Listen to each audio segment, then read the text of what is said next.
Pemirsa, memasuki musim kemarau, kekurangan air bersih mulai melanda Karangasem. Badan Penanggulangan Bencana Daerah BPBD Karangasem menerima sejumlah permintaan air bersih dari masyarakat.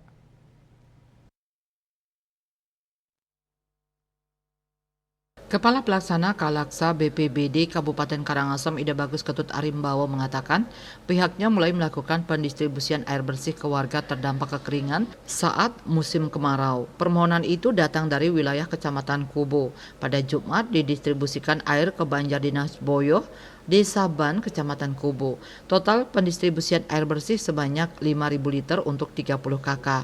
Arimbawo menjelaskan kalau air tersebut ditaruh di cubang atau sumur umum yang ada di wilayah tersebut. Air tersebut akan digunakan oleh sebanyak 15 kepala keluarga. Dia menjelaskan selain Banjardinas Blong, Perbekel Desa Ban juga melakukan permintaan agar bisa dilakukan pendistribusian air bersih untuk wilayah Banjardinas Bonyo, Cutcut, dan Jatituhu.